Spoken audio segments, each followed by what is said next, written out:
जय माता दी। नवरात्रि एक ऐसा पर्व जो केवल त्योहार ही नहीं बल्कि एक आध्यात्मिक यात्रा है। नवरात्रि का अर्थ है 9 रातें। ये 9 रातें माँ दुर्गा की उपासना और साधना को समर्पित हैं। कहा जाता है कि जब जब धरती पर अधर्म बढ़ता है और बुराई अपना रूप दिखाती है, तब तब माँ शक्ति का अवतार लेकर धर्म की रक्षा करती हैं। महिषासुर नामक राक्षस के आतंक से जब तीनों लोग त्रस्त हो गए, तब सभी देवताओं की शक्तियों ने मिलकर माँ दुर्गा को जन्म दिया। माँ ने महिषासुर से लगातार 9 दिन और 9 रात युद्ध किया और 10वें दिन उसका वध कर दिया।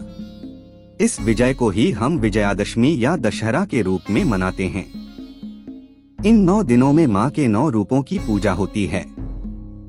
शैलपुत्री, ब्रह्मचारिणी, चंद्रघंटा, कूष्मांडा, स्कंदमाता, कात्यायनी, कालरात्रि, महागौरी और सिद्धिदात्री। ये रूप हमें जीवन में साहस, करुणा, शुद्धता और ज्ञान की शक्ति प्रदान करते हैं। नवरात्रि केवल पूजा पाठ तक सीमित नहीं है। यह हमारे जीवन को अनुशासन, भक्ति और सकारात्मक ऊर्जा से भर देती है।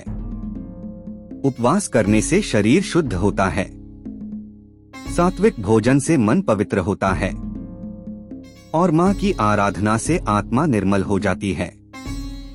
भारत के हर कोने में नवरात्रि अलग अलग रूप में मनाई जाती है। कहीं डांडिया और गरबा की रौनक होती है, तो कहीं दुर्गा पूजा के पंडालों में माँ के भव्य दर्शन होते हैं। उत्तर भारत में रामलीला होती है और दशहरे पर रावण दहन होता है। दक्षिण भारत में गोलू सजाने की परंपरा है। लेकिन इन सब के बीच एक ही भाव है, माँ शक्ति की उपासना। नवरात्रि हमें यह सिखाती है कि जीवन में कितनी भी कठिनाई क्यों न आए, अगर हम धैर्य और भक्ति के साथ माँ को पुकारें, तो हर बुराई पर विजय प्राप्त कर सकते हैं।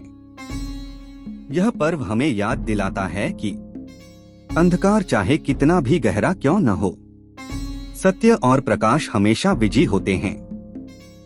तो आइए इस नवरात्रि माँ के चरणों में श्रद्धा से नमन करें, अपने भीतर की नकारात्मकता को दूर करें और माँ से शक्ति, भक्ति और ज्ञान की कामना करें। जय माता दी।